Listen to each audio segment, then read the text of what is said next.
당신 정체가 뭐야? 괴물이야? 직장에서 늘 조용한 여자가 있었습니다. 말도 없고 웃는 법도 잊은 듯한 사람. 사람들은 그녀를 답답하다, 눈치 없다며 수군거렸죠. 상사는 그녀를 잡무전담으로 부려먹었고 오직 한 명의 후배만이 조용히 곁을 지켜줬습니다. 그런데 어느 날 밤 평범한 회식 자리에서 단 한 번의 사건이 터졌습니다. 모두가 무시했던 그 여자의 진짜 정체가 드러나는 순간 조용했던 식당은 순식간에 아수라장이 됐고 그곳에 있던 모든 사람들의 시선이 두려움과 경외심으로 바뀌었습니다. 대체 그날 밤 그 조용한 여자는 무슨 일을 벌인 걸까요? 시작 전에 구독과 좋아요 눌러주시면 여러분의 일상에도 좋은 일들이 가득할 겁니다. 서울 강남구에 위치한 한 중소기업. 사무실 안은 키보드 소리와 프린터 돌아가는 소리로 가득합니다. 그 한가운데 컴퓨터 모니터 앞에 조용히 앉아 있는 한 여성이 있었어요. 이지아 42세. 격리팀에서 일하는 평범한 회사원입니다. 깔끔하게 묶은 머리, 도수가 높아 보이는 안경, 그리고 언제나 단정한 옷차림. 그녀는 엑셀 시트를 들여다보며 숫자들을 정리하고 있었습니다. 그때 김 팀장이 큰 걸음으로 다가왔습니다. 이지아 씨, 서류 뭉치를 탁 하고 책상 위에 던지듯 놓으며 말했죠. 이것도 오늘까지 마무리해놔요. 내일 아침까지 안 되면 뭐 알아서 책임지시든가. 목소리에는 짜증이 섞여 있었어요. 마치 이지아를 귀찮은 존재 정도로 여기는 듯한 태도였습니다. 네, 알겠습니다. 이지아는 그저 고개를 끄덕일 뿐이었어요. 표정 하나 변하지 않은 채 말이죠. 김 팀장이 자리를 떠나자 옆자리에서 일하던 후배 은지가 조용히 다가왔습니다. 은지는 이지아를 따르는 몇 안 되는 사람 중 하나였어요. 선배 괜찮으세요? 팀장님이 너무 심하신 것 같은데. 은지의 목소리에는 걱정이 가득했습니다. 괜찮아. 일이니까. 이지아의 대답은 언제나 담담했습니다. 마치 모든 감정을 속으로 삼켜버리는 사람처럼 말이에요. 이지아를 무시하는 건 김 팀장뿐만이 아니었습니다. 사실 이 회사에서 이지아는 거의 투명인간 취급을 받고 있었거든요. 회의 때도 의견을 묻지 않고 회식 자리에서도 대화 상대로 여기지 않았습니다. 아, 이지아 씨, 그냥 아줌마잖아. 동료들은 그렇게 생각했을 거예요. 42세의 미혼 여성, 특별할 것 없는 격리 직원, 그저 매일 출근해서 묵묵히 일만 하는 사람. 그렇게 평범한 일상이 흘러가고 있었습니다. 하지만 모든 평온한 일상에는 끝이 있는 법입니다. 그리고 그 끝은 보통 예상치 못한 순간에 찾아오죠. 바로 그날 저녁 회사 회식 자리에서 말이죠. 그날 저녁 7시 회사 근처에 있는 한 삼겹살집에서 팀 회식이 열렸습니다. 10명 남짓한 직원들이 둘러앉아 소주잔을 기울이고 있었어요. 이지아는 구석 자리에 조용히 앉아 있었습니다. 역시나 대화의 중심에서는 멀리 떨어진 채로 말이죠. 김 팀장은 벌써 몇 잔을 비웠는지 얼굴이 빨갛게 달아올라 있었습니다. 그리고 술이 들어가자 평소보다 더욱 거침없어진 그의 입에서는 점점 더 불쾌한 말들이 쏟아져 나왔어요. 이지아 씨, 소주 한 잔 어때? 인생이 재미없는데. 김 팀장이 소주병을 들고 이지아 쪽으로 몸을 기울이며 말했습니다. 아니, 42세까지 혼자 사는 게 쉽지 않을 텐데. 남자 없는 인생이 재미있겠어? 주변 동료들은 어색한 웃음을 지으며 시선을 피했습니다. 누구도 김 팀장의 말을 제지하려 하지 않았어요. 이지아는 그저 묵묵히 미소로 넘겼습니다. 마치 그런 말들에 이미 익숙해진 것처럼 말이죠. 괜찮습니다, 팀장님. 차분한 목소리로 대답하는 이지아. 하지만 그 순간 옆자리에 앉아있던 은지의 주먹이 무릎 위에서 꽉 쥐어졌습니다. 선배, 은지가 조용히 속삭였어요. 전 아무리 참아도 너무 속상해요. 이런 말 들으실 이유가 없는데. 이지아는 은지의 어깨를 가볍게 두드리며 괜찮다는 듯 고개를 저었습니다. 다른 직원들도 어색한 분위기 속에서 억지 웃음을 지었죠. 그런데 회식이 무르익을 즈음 갑자기 식당 문이 쾅 하고 거칠게 열렸습니다. 낯선 남자들이 들어왔어요. 검은 정장에 선글라스를 낀 남자 한 명과 그를 따르는 두 명의 부하들. 분위기가 심상치 않았습니다. 다른 손님들의 시선이 일제히 그들에게 쏠렸어요. 김 팀장은 술에 취해 있던 터라 상황을 제대로 파악하지 못했습니다. 뭐야, 시끄럽게. 중얼거리며 고개를 돌렸다가 그들의 모습을 보고는 살짝 당황했어요. 하지만 여전히 상황의 심각성을 깨닫지 못하고 해해 웃으며 손을 흔들었습니다. 아, 손님들이시구나. 에이, 괜찮아요. 우리도 시끄러웠는데 뭘. 하지만 그 남자들은 웃지 않았어요. 리더로 보이는 남자가 선글라스를 벗으며 천천히 다가왔습니다. 그리고 테이블에 손을 툭툭 치기 시작했죠. 분위기가 급격히 차갑게 변했습니다. 이때 이지아는 모든 상황을 무표정하게 관찰만 하고 있었어요. 마치 이 모든 것이 예상 가능한 일인 양말입니다. 많이 놀라셨나? 미안합니다. 정중한 인사였지만 목소리에는 위협적인 기운이 감돌았어요. 그리고 그가 테이블에 손을 올리고 몸을 숙이자 팔뚝에 새겨진 갈고리 모양의 문신이 드러났습니다. 갈고리파. 이 지역에서 악명 높은 조직폭력배 집단이었어요. 식당 안 분위기가 순식간에 얼어붙었습니다. 오늘 기분이 좋아서 말인데요. 김두성이 느릿느릿 말을 이어갔습니다. 여기 계신 예쁜 아가씨들이 저희한테 술 한 잔씩 따라주시면 어떨까요? 그럼 정말 기분 좋게 하루를 마무리할 수 있을 것 같은데 말이죠. 그의 시선이 은지에게 고정되었습니다. 은지는 겁에 질려 몸을 뒤로 움츠렸어요. 이 아가씨는 참 이쁘게 생겼네. 김두성의 부하 중 하나가 은지에게 다가가며 얼굴을 들여다봤습니다. 나이도 어려 보이고 피부도 좋고 우리랑 재미있게 한번 놀까? 싫어요. 저리 가세요. 은지가 몸을 피하며 외쳤지만 그들은 전혀 물러날 기색이 없었습니다. 오히려 더욱 거침없이 다가왔어요. 에이, 손님인데 좀 자제들 하시죠. 김 팀장이 떨리는 목소리로 한마디 하려다 김두성의 날카로운 시선을 받자 곧 입을 다물고 뒤로 물러났어요. 완전히 비겁한 모습이었습니다.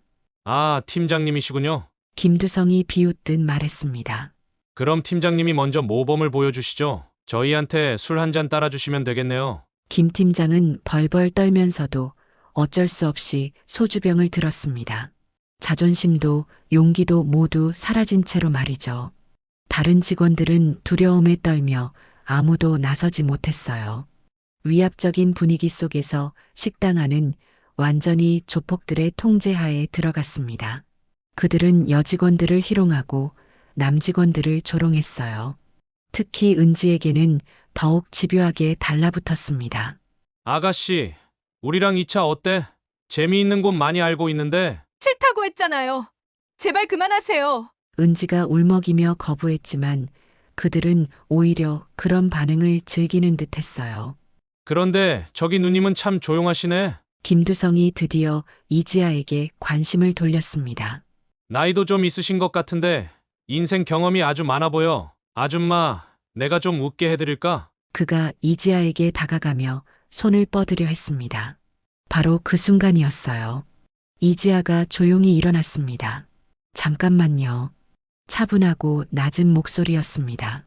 하지만 뭔가 달랐어요. 그 목소리에는 지금까지 들어보지 못한 무언가가 담겨 있었습니다. 공기가 탁하네요. 밖에 좀 나갔다 오겠습니다. 김두성과 그의 부하들은 이지아가 무서워서 도망가려는 줄 알았어요. 하하, 그래요. 누님 바람 쐬러 나가시죠. 우리도 따라 나가서 좀 더 재미있게 놀아볼까? 그들은 비웃으며 이지아를 따라 일어났습니다. 마치 사냥감을 쫓는 포식자들처럼 말이죠. 식당 뒤편에는 좁은 골목이 있었습니다. 가로등 불빛이 희미하게 비치는 어둠 속에서 이지아는 벽을 등지고 서 있었어요. 김두성과 그의 부하 2명이 천천히 다가왔습니다. 그들의 얼굴에는 아기에 찬 미소가 떠올라 있었어요. 누님, 여기서 뭐 하세요? 무서워서 도망 나온 거예요? 김두성이 비웃으며 말했습니다. 그래도 나이가 있으니까 세상 물정은 아시겠죠? 우리가 어떤 사람들인지도 대충 눈치챘을 테고. 그의 부하 중 하나가 주먹을 쥐었다 폈다 하며 위협했어요. 조용히 하면 아무 일 없을 겁니다. 그냥 우리랑 재미있게 놀아주면 되거든요. 이지아는 여전히 무표정한 얼굴로 그들을 바라보고 있었습니다. 두려움의 기색은 전혀 찾아볼 수 없었어요. 오히려 묘하게 침착했습니다. 그런데 말이에요. 이지아가 처음으로 입을 열었습니다. 목소리는 여전히 차분했지만 뭔가 다른 느낌이었어요. 사람을 제대로 판단하려면 겉모습만 봐서는 안 된다는 걸 모르나 본데. 김두성이 미간을 찌푸렸습니다. 뭐, 이 아줌마가 지금 뭔 소리를. 그 순간이었습니다. 김두성의 부하 중 하나가 주먹을 휘둘렀어요. 평범한 회사원을 겁주려는 가벼운 마음이었죠. 하지만 그 주먹은 이지아에게 닿지 못했습니다. 번개처럼 빠른 움직임이었어요. 이지아의 몸이 순식간에 옆으로 피하더니 동시에 그의 팔을 잡아 비틀었습니다. 뚝 하는 소리와 함께 비명이 터져 나왔어요. 으악! 다리! 첫 번째 부하가 바닥에 무릎을 꿇으며 고통스러워했습니다. 이지아는 표정 하나 변하지 않은 채 그를 놓아주었어요. 뭐야? 이 여자가! 두 번째 부하가 당황하며 달려들었지만 결과는 마찬가지였습니다. 이지아의 정확한 옆차기가 그의 무릎을 강타했고 그는 비명을 지르며 나가떨어졌어요. 김두성은 믿을 수 없다는 표정으로 상황을 지켜봤습니다. 몇 초 만에 자신의 부하 둘이 쓰러진 거예요. 이 미친년이! 김두성이 소주병을 집어들고 달려들었습니다. 하지만 이지아는 마치 그의 움직임을 미리 예상하고 있었던 것처럼 침착하게 대응했어요. 손목을 정확히 잡아 비틀자 김두성의 손에서 병이 떨어졌고 이어진 무릎차기에 그도 바닥에 쓰러졌습니다. 모든 것이 30초도 걸리지 않았어요. 세 명의 조폭이 모두 바닥에 신음하며 쓰러져 있었습니다. 그리고 이지아는 숨 한 번 가쁘지 않은 채 서 있었어요. 그녀의 움직임은 그림자처럼 빠르고 정확했습니다. 무표정한 얼굴 속에는 지금까지 감춰져 있던 무언가가 스며나오고 있었어요. 김두성이 피를 흘리며 바닥에서 기어가면서 소리쳤습니다. 이게 뭐야? 너 대체 뭐야? 그의 목소리에는 공포가 가득했어요. 몇 초 전까지만 해도 자신이 우위에 있다고 생각했는데 순식간에 상황이 완전히 뒤바뀐 거죠. 너 인간이 아니지? 괴물이야! 이지아가 천천히 그에게 다가갔습니다. 발걸음 소리가 어둠 속에서 또렷하게 울려 퍼졌어요. 그리고 무릎을 꿇고 김두성의 눈을 똑바로 바라보며 말했습니다. 그림자. 단 한마디였지만 그 말에는 엄청난 무게가 담겨 있었습니다. 대한민국이 마지막으로 부른 내 코드네임. 김두성이 숨을 헐떡이며 뒤로 물러섰습니다.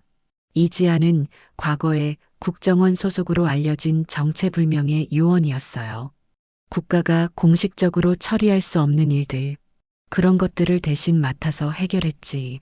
그녀가 일어서며 김두성을 내려다봤습니다. 테러리스트 제거, 마약 조직 소탕, 인신매매업자들 처리. 그런 건 일도 아니었어. 김두성은 이제 완전히 이해했습니다. 자신이 건드린 상대가 어떤 사람인지 말이에요. 그때 식당 쪽에서 소란스러운 소리가 들려왔습니다. 은지가 경찰에 신고를 한 모양이었어요. 이지아는 고개를 돌려 그쪽을 바라본 후 다시 김두성을 보며 마지막 말을 했습니다. 앞으로는 이런 짓 하지 마세요. 특히 무고한 사람들한테 말이에요. 그녀의 목소리는 다시 평소의 차분한 톤으로 돌아왔습니다. 다음에 또 만나면 이 정도로 끝나지 않을 거거든요. 김두성과 그의 부하들은 이제 누가 진짜 무서운 사람인지 뼈저리게 깨달았을 겁니다. 이지아는 조용히 돌아서서 식당 쪽으로 걸어갔습니다. 마치 아무 일도 없었던 것처럼 말이에요. 경찰차의 사이렌 소리가 점점 가까워졌습니다. 은지의 신고를 받고 출동한 거였어요. 이지아가 식당으로 돌아오자 안에 있던 사람들은 모두 그녀를 놀란 눈으로 바라봤습니다. 밖에서 들려온 비명소리와 소란 때문에 무슨 일이 일어났는지 대충 짐작은 하고 있었거든요. 선배 괜찮으세요? 은지가 떨리는 목소리로 물었습니다. 이지아는 평소와 다름없는 표정으로 고개를 끄덕였어요. 응, 괜찮아. 마치 아무 일도 없었던 것처럼 차분한 대답이었습니다. 하지만 김 팀장을 비롯한 다른 동료들은 여전히 충격에서 벗어나지 못하고 있었어요. 곧 경찰관 2명이 식당 안으로 들어왔습니다. 그들은 먼저 골목에서 신음하고 있는 김두성과 그의 부하들을 발견했을 거예요. 신고 접수된 폭행 사건 관련해서 왔습니다. 혹시 여기서 무슨 일이 있었나요? 경찰관이 물었습니다. 사람들은 서로의 얼굴만 바라보며 누가 먼저 설명할지 망설였어요. 그때 이지아가 조용히 일어났습니다. 제가 설명드리겠습니다. 경찰관이 이지아를 바라봤습니다. 평범해 보이는 중년 여성이었죠. 저희가 회식을 하고 있는데 조직폭력배로 보이는 사람들이 들어와서 여직원들을 희롱했습니다. 이지아의 설명은 간결하고 명확했어요. 그래서 밖으로 나가서 대화를 시도했는데 그들이 먼저 폭력을 사용했습니다. 정당방위였어요. 정당방위라고 하셨는데 혹시 부상은 없으신가요? 경찰관이 이지아를 살펴봤지만 그녀에게는 상처 하나 없었습니다. 네, 괜찮습니다. 그런데 밖에 있는 사람들은 상당히 다쳤던데요. 정말 혼자서 3명을 상대하신 건가요? 경찰관의 목소리에는 의심이 섞여 있었어요. 하지만 이지아의 대답은 여전히 담담했습니다. 그들이 먼저 공격했고 저는 제 몸을 지켰을 뿐입니다. 이때 식당 아주머니가 나서서 증언했습니다. 맞아요. 그 사람들이 먼저 시비를 걸었어요. 여기 손님들한테 술 따르라고 하고 여자들 희롱하고 정말 나쁜 사람들이었어요. 다른 손님들과 직원들도 고개를 끄덕이며 동조했습니다. 그 여자분 덕분에 우리가 살았어요. 정말 무서웠는데 그분이 나서 주셨어. 경찰관은 이지아를 다시 한번 자세히 살펴봤습니다. 뭔가 평범하지 않은 느낌이었어요. 말투도 그렇고 상황을 설명하는 방식도 마치 전문가 같았거든요. 혹시 관련 업무에 종사하신 적이 있으신가요? 예전에 그런 일을 했었습니다. 이지아는 더 이상 자세한 설명은 하지 않았어요. 경찰관도 더 이상 묻지 않았습니다. 무언가 복잡한 사정이 있을 거라는 걸 직감했거든요. 알겠습니다. 일단 가해자들은 연행하겠습니다. 혹시 추가로 조사가 필요하면 연락드리겠습니다. 경찰관이 이지아에게 명함을 건네며 말했습니다. 이지아는 정중하게 받아들었어요. 김두성과 그의 부하들이 경찰차에 실려 끌려가는 모습을 보며 식당 안 사람들은 안도의 한숨을 쉬었습니다. 하지만 동시에 이지아를 바라보는 시선이 완전히 달라져 있었어요. 더 이상 그녀는 조용한 회사원이 아니었습니다. 다음 날 아침 평소와 같은 시간에 출근한 이지아는 사무실 분위기가 완전히 달라진 것을 느꼈습니다. 동료들의 시선이 그녀를 따라다녔어요. 어떤 이는 호기심 어린 눈으로, 어떤 이는 존경하는 듯한 표정으로 말이죠. 이지아는 평소처럼 자신의 자리에 앉아 컴퓨터를 켰습니다. 마치 어제 일이 없었던 것처럼 차분하게 업무를 시작했어요. 그런데 잠시 후 예상치 못한 일이 벌어졌습니다. 김 팀장이 조용히 이지아의 책상 앞으로 다가왔어요. 손에는 따뜻한 커피 한 잔을 들고 있었습니다. 평소 같으면 상상도 할 수 없는 모습이었죠. 이지아 씨, 김 팀장의 목소리는 어제와는 완전히 달랐습니다. 거만하고 무시하는 투가 아니라 조심스럽고 정중한 톤이었어요. 그는 말없이 이지아의 책상 위에 커피를 놓았습니다. 그리고 잠시 망설이더니 입을 열었어요. 저기 어제 정말 고마웠습니다. 이지아가 고개를 들어 그를 바라봤습니다. 김 팀장의 얼굴에는 부끄러움과 미안함이 동시에 떠올라 있었어요. 그리고 내가 그동안 말이 좀 심했죠? 정말 미안합니다. 진심이 담긴 사과였습니다. 어제까지만 해도 이지아를 무시하고 함부로 대했던 그 사람이 이제는 고개를 숙이고 있었어요. 괜찮습니다, 팀장님. 이지아의 대답은 여전히 담담했습니다. 하지만 그 목소리에는 따뜻함이 섞여 있었어요. 일이니까요. 김 팀장은 안도의 표정을 지으며 자리로 돌아갔습니다. 그런데 이상했어요. 그의 걸음걸이가 평소보다 가벼워 보였거든요. 마치 무거운 짐을 내려놓은 것 같았습니다. 이런 변화는 김 팀장뿐만이 아니었어요. 다른 동료들도 이지아에게 인사를 건네기 시작했습니다. 이지아 씨, 어제 정말 대단하셨어요. 덕분에 무사히 집에 갈 수 있었습니다. 평소 이지아와 거의 대화를 나누지 않던 사람들까지 다가와서 고마움을 표했어요. 사무실 분위기가 완전히 바뀐 거죠. 그 중에서도 가장 기뻐하는 사람은 은지였습니다. 선배, 은지가 눈을 반짝이며 이지아에게 다가왔어요. 어제 정말 멋있었어요. 영화에서나 볼 법한 장면이었어요. 에이, 그 정도는 아니야. 이지아가 살짝 웃으며 대답했습니다. 그런데 은지는 진지한 표정이 되더니 말했어요. 선배, 저도 누군가에게 그런 사람이 되고 싶어요. 약한 사람을 지켜줄 수 있는 강한 사람 말이에요. 이지아는 은지의 진심 어린 눈빛을 바라봤습니다. 그리고 정말 처음으로 환한 미소를 지었어요. 은지야, 강함이라는 건 주먹이 센 걸 말하는 게 아니야. 진짜 강함은 다른 사람을 지키려는 마음에서 나오는 거야. 그리고 너는 이미 그런 마음을 가지고 있어. 은지의 눈에 눈물이 맺혔습니다. 감동받은 거였어요. 사무실은 이제 완전히 다른 공간이 되었습니다. 이지아를 무시하고 함부로 대하던 분위기는 사라지고 대신 서로를 존중하는 분위기가 자리 잡았어요.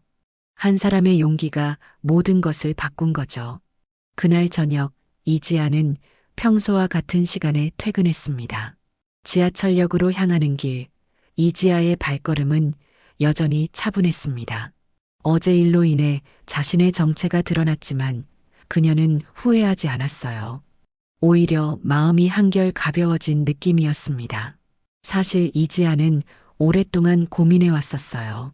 과연 자신이 평범한 사람들 사이에서 진짜로 어울릴 수 있을까 하고 말이죠. 너무나 다른 세계에서 살아온 자신이 일반인의 삶에 적응할 수 있을까 하는 두려움이 있었습니다. 하지만 어제 일을 통해 깨달았어요. 자신의 과거가 부끄러운 것이 아니라 오히려 누군가를 지킬 수 있는 소중한 능력이라는 걸 말이죠. 그런데 조용한 골목길을 지나가던 중 건너편에서 고성이 들려왔습니다. 이지아의 발걸음이 멈췄어요. 아, 그냥 한잔 하자니까. 왜 이렇게 예민하게 굴어? 술에 취한 남성의 목소리였습니다. 싫다니까요. 그만 따라오세요. 여성의 간절한 목소리가 이어졌어요. 이지아가 고개를 돌려보니 3명의 남자가 한 여성을 둘러싸고 있었습니다. 여성은 겁에 질려 핸드백을 움켜쥐고 뒤로 물러서고 있었어요. 이지아의 눈빛이 살짝 좁혀졌습니다. 그리고 표정이 무표정하게 굳어졌어요. 마치 어젯밤 골목에서의 그 순간처럼 말이죠. 제발 그냥 가세요. 저 아무것도 안 했잖아요. 여성의 목소리에는 공포가 가득했습니다. 하지만 남자들은 전혀 물러날 기색이 없었어요. 뭘 그렇게 무서워해? 우리가 나쁜 사람들 같아. 그냥 서로 알아보자는 거잖아. 맞아. 술 한 잔만 하고 헤어지면 되는데 뭘 그래? 도와주세요. 절망적인 외침이 조용한 골목에 울려 퍼졌습니다. 하지만 주변에는 아무도 없었어요. 늦은 시간이라 사람들이 거의 지나다니지 않는 길이었거든요. 이지아는 더 이상 지켜볼 수 없었습니다. 그녀가 조용히 길을 건너기 시작했어요. 발걸음은 소리 없이 마치 그림자처럼 어둠 속으로 스며들었습니다. 어둠 속에서 이지아의 뒷모습은 점점 변해갔습니다. 평범한 회사원의 모습이 아니라 5년 전 그 치명적이고 냉철했던 요원의 모습으로 말이죠. 그녀는 다시 국정원 시절의 그림자가 되어 도움이 필요한 사람이 있다면 언제든 나타날 준비가 되어 있었어요. 진정한 강함은 힘을 과시하는 데 있지 않습니다. 그것은 약한 이들의 편에 서서 그들이 다시 빛을 볼 수 있도록 어둠 속에서 조용히 싸우는 것입니다. 그리고 저는 이 세상의 모든 약한 빛을 지키기 위해 언제든 다시 그림자가 될 것입니다. 오늘 이야기 어떠셨나요? 댓글로 가감없는 의견 남겨주세요.